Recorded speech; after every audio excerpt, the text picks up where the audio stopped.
Welcome to another edition of the Celtics Talk podcast. This is Sherrod Blakely, Celtics Insider with NBC Sports Boston. We have a special pre-Thanksgiving treat this week. Aww. We have the one and only Abby Chin in the building.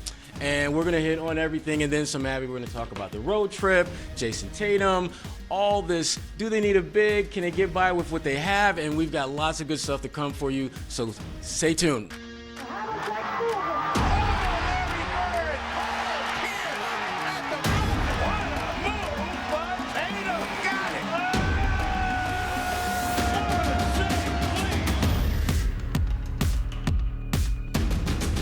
Celtics Talk podcast is presented by CVS Health. At CVS Health, where pharmacies are just part of what they do.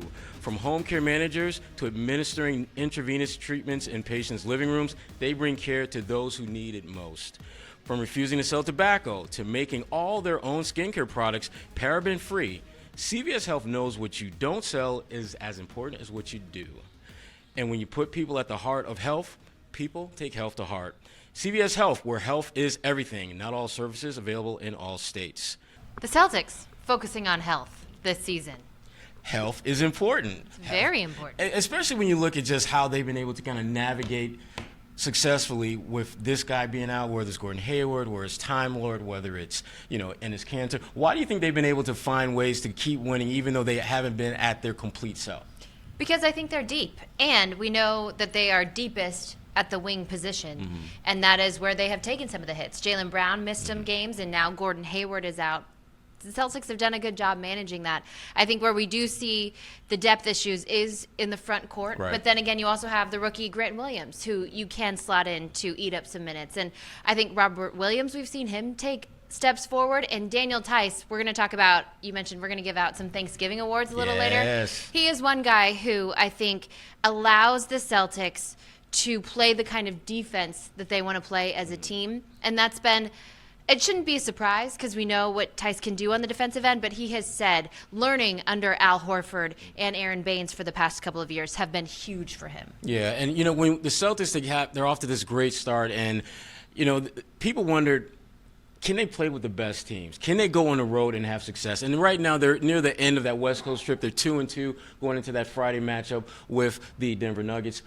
How would you assess how they fared so far on this road trip? Productive. As you said, going into this road trip, we didn't know if the Celtics really could hang with the elite. I think that when you look at the Eastern Conference in particular, most people putting Philadelphia and the Bucks, and then somewhere under there are the Celtics and Raptors. And I think the Celtics in that game against the Clippers last night, against Kawhi and PG for the first time, proved that they can hang and play with anybody.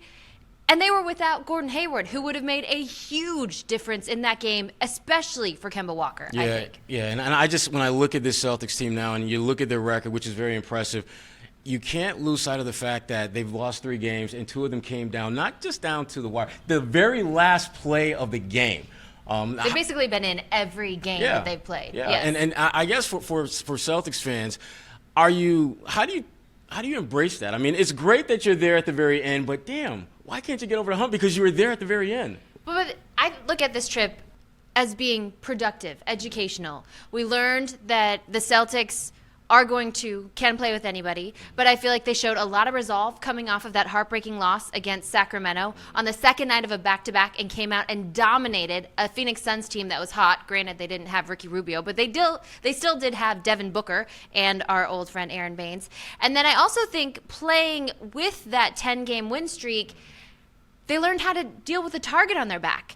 Golden State and Sacramento did not lay down. Those were teams that played up to them. And so I think that the Celtics are taking those lessons. They are learning from these things. I am really interested to see how they bounce back against Denver tomorrow night. And if they show that resolve once again, I believe Kemba Walker will definitely have a little spur in his side. And we saw that Marcus Smart certainly did in this game. And so I am excited to see what they bring against Denver. And I think that they are learning a lot about themselves, a lot about the way that they want to play, and a lot about what they're capable of on this trip. When you talk about learning about themselves, one guy that I think we're learning a little bit more about is Jayson Tatum. Yes. The guy that everyone had, easy pass route to the Hall of Fame after he had a great playoff season, playoff run a couple years ago. And he was better last year, but not at the level that many thought. And it seems that the Jayson Tatum we're seeing now, this is the Jayson Tatum I think that people were expecting to see a year ago. How would you assess where he's at with his game and with the Celtics? The Jayson Tatum that we saw in particular against the Clippers last night. Sherrod, you and I spent all summer on Early Edition and Boston Sports Tonight on NBC Sports Boston, and the biggest question was, can Jayson Tatum make this leap? Right. Will he make that leap? And I think all summer, all of us pointed to that playoff series in 2017 where Jayson did take over in those moments. He was huge. He was clutch. And in that series against Cleveland in particular, there were moments where Jayson was impacting both ends of the floor more than LeBron James was at points. And so I think we all pointed to that. And now I think we have another example. And that is last night playing against Paul George, Kawhi Leonard, two guys who he says he looks up to and their games they want to emulate. I mean, Jayson has told me he wants to be an MVP in this league, and he believes he can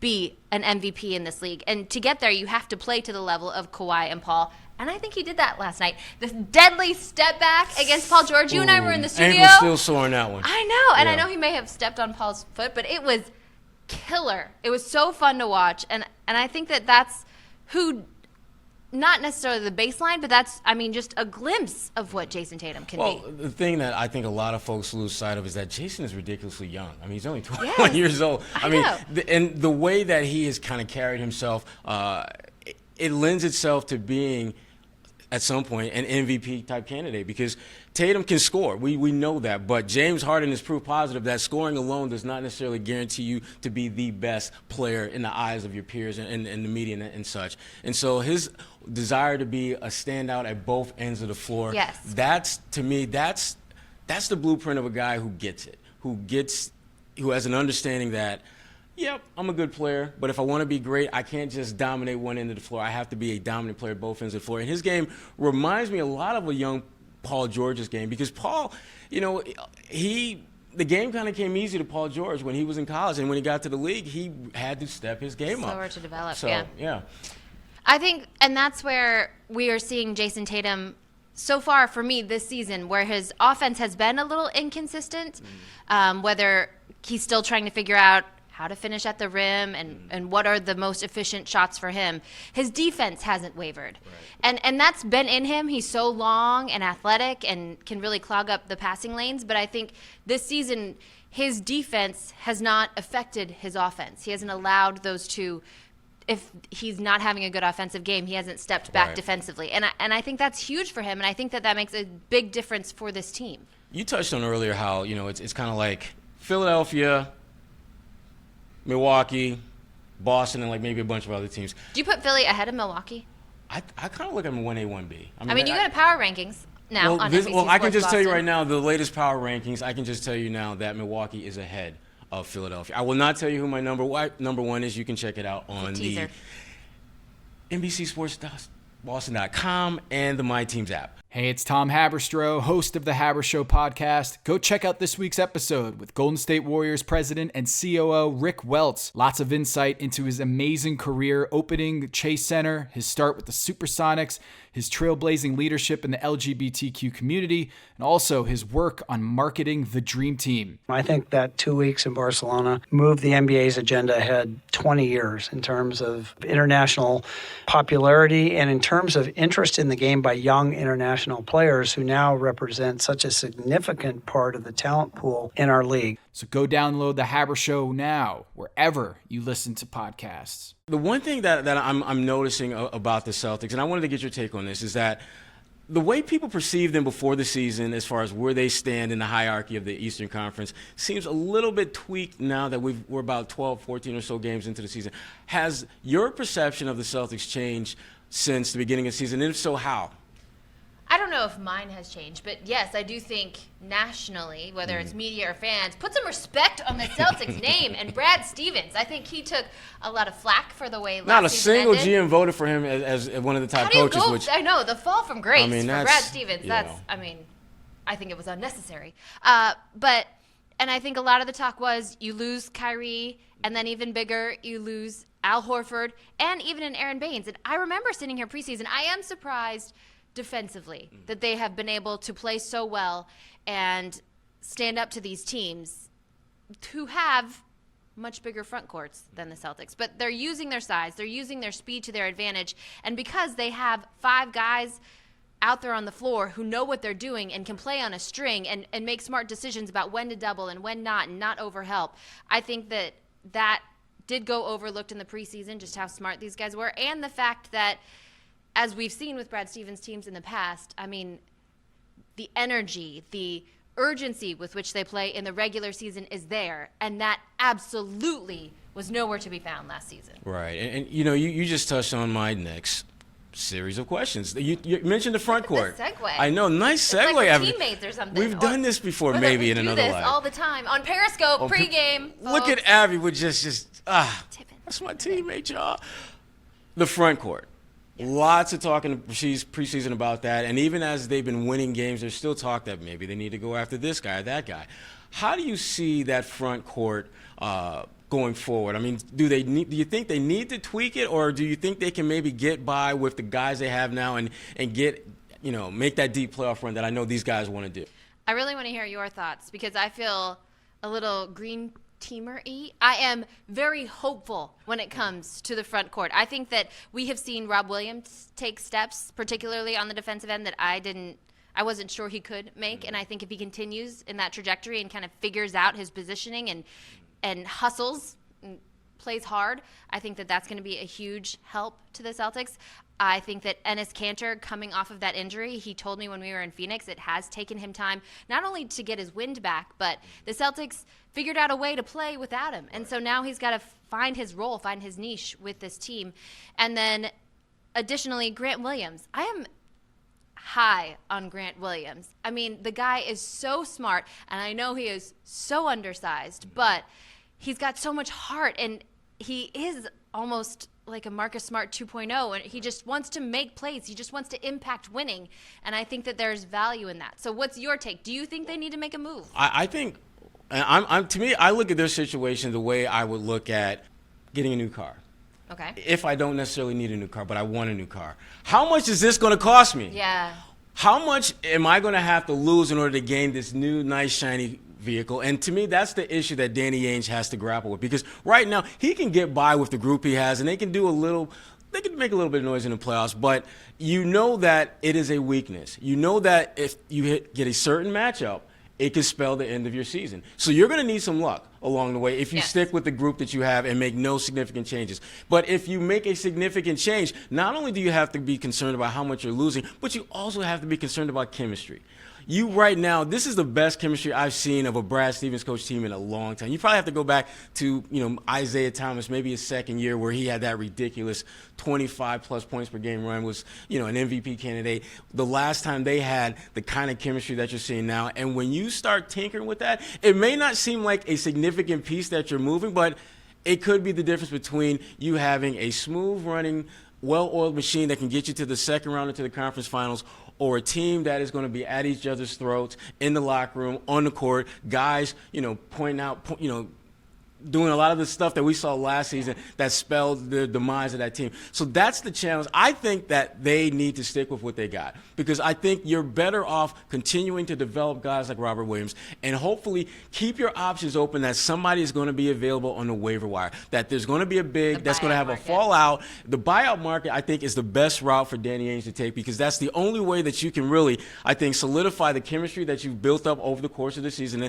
and dating back to the summer when you started bringing guys in, and potentially add a player that can put you over the top. I don't think you make a trade, because I think that you will lose that deal. You may gain talent, but I think you'll take a significant hit chemistry-wise and depth-wise, because you're probably going to have to give up more than one piece. Money. Yeah, I'm not giving up Marcus Smart. I am not giving up Gordon Hayward. Anyone saying trading Gordon Hayward for a productive big, I think is absolutely asinine. I think Gordon gives you the best case scenario problem. We've got too many talent players that we have to play, but here's the thing. They're making it work this season. They're making it work this year, because when you look at their numbers, you've got not one, not two, not three. You've got 4 guys averaging 7+ rebounds a game, and rebounding, as we know, that's been the Achilles heel of this team. Rebounds. Yes, rebounds. Right. Yeah. So they have a group that knows how to play together and be effective, and I'm not concerned about the whole Jalen Gordon dynamic, because I think those guys, they've been around each other long enough to where they've figured out how to make it work between each other. And Sherrod, if that game against the Clippers was a potential finals matchup. I mean, who in the Clippers front court really scares you that you need to have some big, bulking, prototypical big man? They don't have anyone that you necessarily need for that, but you got to get a body of Montrezl Harrell. He's an absolute monster. And he actually didn't play very good. I was going to say. And so they did a good job of making him a non-factor, but you got guys like JaMychal Green who was hitting shots and Lou Williams was doing Lou Williams type things. That team is a problem Lou Williams was doing for a lot of people. But one thing that is not a problem is this time of year, as you know, is all about Thanksgiving. It's my favorite holiday. All the turkey Love stuffing. it. Well, we've got some Food. Thanksgiving-themed awards to talk about. Now, I'm excited about this. You sent me this morning. I'm very excited about I don't know how it is in your house, but in my house, there's always a fight for the drumstick. It's the best piece of meat on the bird. Who's the drumstick destroyer? The one who gets the drumstick, the best piece, the MVP, if you will, of the Celtics at this point. Okay, so when you sent this to me, I took it the other way, as in who's the biggest eater for the drumstick. I was not aware. So I was going Cantor on his cheat day. Easily, yeah. Yeah, okay. All right, let me, I mean, it has to be Kemba Walker. I mean, despite what we saw against the Clippers, I think just bringing him into this locker room has changed. Talking to him, he has changed the entire feeling of this group. And then seeing his fourth quarter heroics, the Clippers game notwithstanding, although he did hit a couple of big shots. And as Brad said, Kawhi Leonard, not normal. Those hands, getting a hand on that ball, not normal. To me, yes, so far it has been Kemba Walker, just for the change he has created on this team, the confidence that he brings you in the fourth quarter, and his knowledge, awareness, ability to just give the game what it needs. Yeah, and I would, if I went player, I would definitely go Kemba. And the thing I like about him that doesn't get talked about enough, and I think it doesn't get talked about enough because people will go a place where they shouldn't go when you talk about it, and that's accountability. Kemba is very accountable for his play, for his teammates' play. He does not throw guys under the bus. He makes it clear that when they win, we did it as a team. When we lose as a team. And when they lose, he's consistent about pointing about what he could have done better. And I do appreciate that. But if I've got the one drumstick and I'm giving it away, I'm giving it to Brad Stevens. And I'm going to tell you why. Brad, on a real quiet, below-the-radar tip, took a lot of hits in the offseason. Didn't handle Kyrie's situation well. There was a lot of turmoil within the locker room, and Brad didn't handle it as well as many people thought he should have. And then you get the GMs voting on who they think are the top coaches, and Brad went from getting the guy that they thought a year ago to no votes. And for him to take this team that I think most people at this point in the season, if you'd have said the Celtics are a 500 squad, you'd be okay with that. When you look at their schedule and you look at all the different issues that they had coming into the season. So for them to be atop the Eastern Conference with a great record and with 3 losses and 2 of which came down to the very last play of the game, Brad Stevens has done a hell of a job putting guys in position to be, as he likes to put it, the best version of themselves. And, I mean, what he's done with this defense, scheming around the pieces that he has, I think, has been huge. Yeah. But I'm still going Kemba Walker. You stick with Kemba. Now, maybe Gordon Hayward if he hadn't gone down with that injury. Yeah, he was putting up killer numbers. He was putting up all-star, no-brainer type numbers. And it'll be interesting to see how quickly can he get back on that treadmill, if you will, where he's just consistently giving you points, rebounds, everything you need. No Thanksgiving dinner would be complete without stuffing. And when it comes to stuffing, it's all about guys who stuff the stat sheet night in, night out.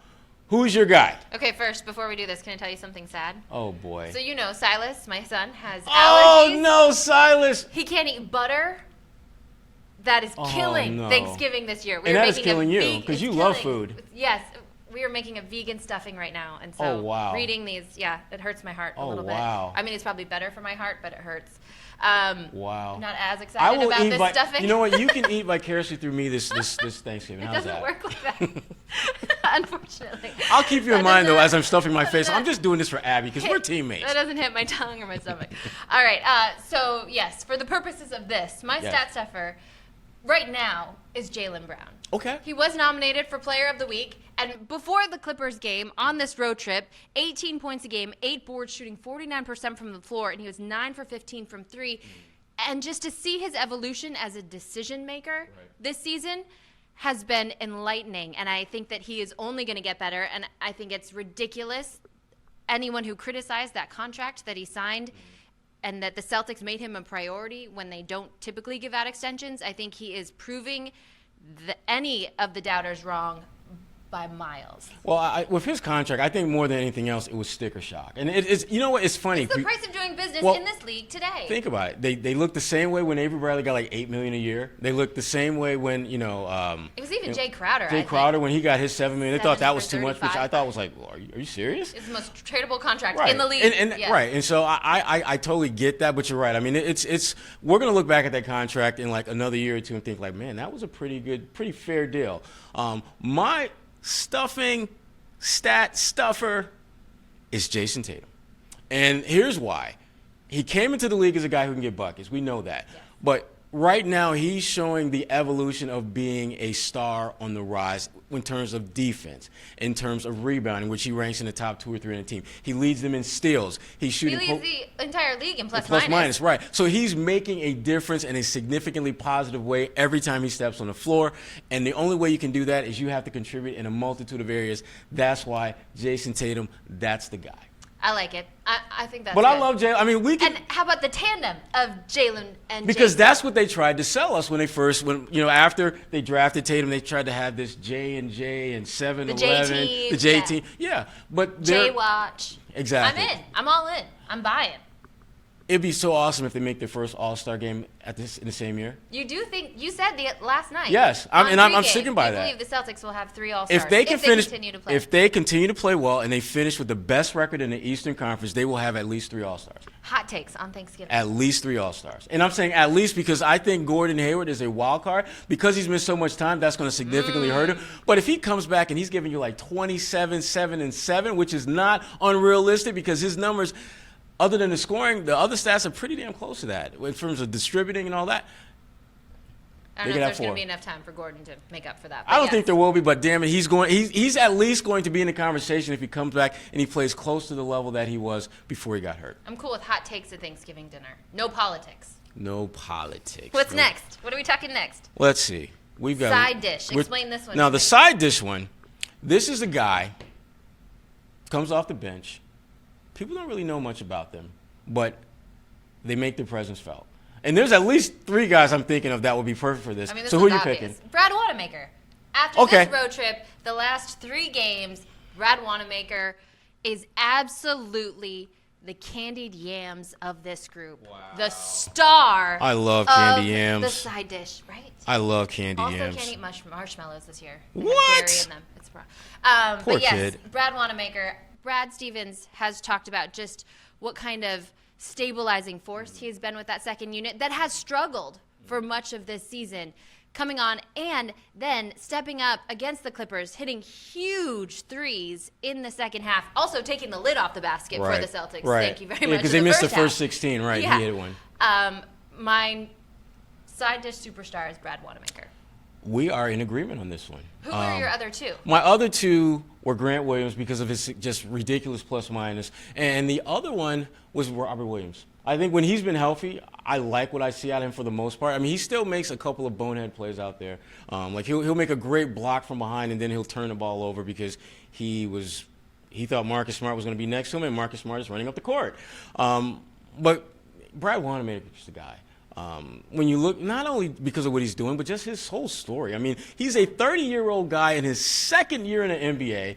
Oldest guy in that locker room. The oldest guy in the locker room, which he hears it from his more youthful teammates from time to time.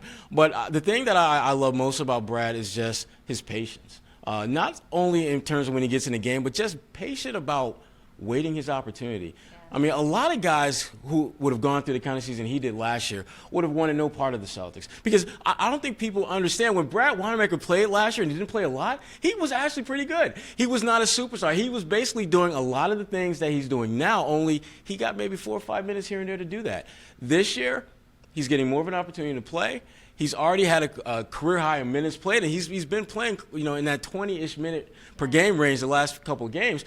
And for a guy that can play good defense, can make shots, can get other guys involved, Brad Wanamaker is like he's like the prototype backup point guard that you want. Someone who's good enough to help you win, but not necessarily at the level to where your starter is looking over their shoulder, which, I think we had a little bit of that going on a year ago this time. Yeah. Well, I like what you mentioned about his story, because I talked to him the other day in the locker room, and he mentioned, I mean, in Europe, he was making good money. He was making a real lot money. more money than he was making here.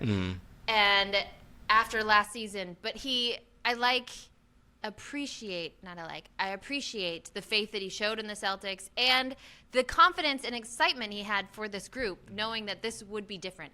And he told me the other night, he believes this group is special. And when you see the chemistry, then they talk about it off the court, he says that's genuine. They genuinely like hanging out together. People make an effort to get together and want to be there. And that I don't think that you can undervalue that. Well, in one of their earlier games this year, afterwards, they had a big win. I can't remember which game it was, but guys were real happy, real jovial. And I just remember games last year where they beat teams by 10, 15 points. And a bunch of guys would just be mean-mugging each other. Guys would be out of the door within like 5 minutes after we get into the locker room. And they were winning, but they just didn't. And Marcus Morris put it best. They just weren't having fun. Even when they were winning, they weren't having fun. There is a different – no one. We weren't having fun. The players weren't having fun. I don't think any of the coaches were having fun. And I was joking around with one of the guys on last year's team. Like, man, after that game, that things seemed a little different around here. And they were like, yeah, a little bit. And exactly. So, I mean, Kyrie Irving is the elephant that's always in the room when you talk about this team and what they're doing this year. And guys have been pretty good about not throwing him under the bus or throwing any shade at him. How do you think that's going to play out? Because we're talking Thanksgiving. How do you think that's going to play out when he comes back to Boston? Because he's going to come back to Boston for that first. No.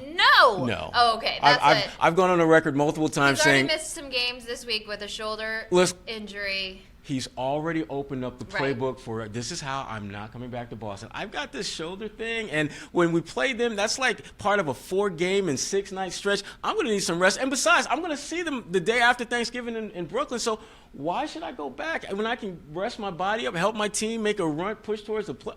Yeah. If he doesn't go, I mean, I know this is impossible because they play at 12:30 on Friday after Thanksgiving. But if they don't go, if he doesn't play in Boston, I hope a bunch of Celtics fans ship down to the Barclays Center so they can give him the proper reception that he would receive at TD Garden. I think there will be some of that because, Siler and Porter, as well as anyone, their fans travel. Celtics fans travel way better than I thought. It was like half and half. Yeah. In the Staples Center last night in Los Angeles. Which is crazy. Yeah. I just remember like some games, recently where you go to like Washington. Oh, Phoenix was stacked too. Yeah. So, awesome. But and that's in the East Coast, Washington. So, Abby. Yes, Sherrod. Who needs Kyle? Who's Chris Kyle? Forsberg. Who? Forsberg's got another podcast too, so really. They should. This is my the time. Enes Kanter one? Yes, yeah. Right. It's kind of important. It's a bit of a big deal. And this is a bit now, and that you bring up Enes Kanter. Surprised at how he's fit in or impacted the game for the Celtics. How little he's impacted the game for the Celtics. I was trying to be nice, but thanks, Abby. A little bit, although he did get the start opening night, and he did a really good job against Joel Embiid. And so I think that talking to him, I think this injury did affect him being out for so long, and the role that he maybe could have gotten on, and the fact that the Celtics went on to win 10 straight and found a way to play without him. But I think that he brings something that they need, and that is rebounding. And so there will be a place for that. Clearly, Brad using him very matchup based, and I am interested to see how that continues. Now, as you pointed out, the Celtics figured out how to win without Enes Kanter, and without Gordon, they kind of figured out how to win without Gordon for the most part too. Well, I mean, they've done well without him. They're not perfect. They've done fine. Yeah, but you can clearly see where they could use him. By. How do you think that reacclimation is going to work? Because Gordon, the last time he was out for an extended period of time and came back, it was not pretty. This is a different injury. I get that, much different, and it should be a different outcome as far as his acclimation. But how do you think it's going to play out once he's cleared to play, he's healthy, and he's trying to work his way back into the mix? I do fear a little bit for Brad Wanamaker's minutes that we've been talking about, how much he has been playing and impacting the game. And I know Danny Ainge expressed some concern about this. But I think... Which I was surprised to hear that, to be honest with you. Well, I think he saw what happened the last time. But I do believe with this group, they'll figure it out. And not to mention that Jalen and Jayson have been given more opportunity, more responsibilities, and they know that's not going away. So I think that you don't have to deal with that fear. They also, and we keep going back to this, and I hope eventually, like maybe at the All-Star break, we won't have to talk about this anymore, but everyone knows now in this offense, the ball's going to come back to you.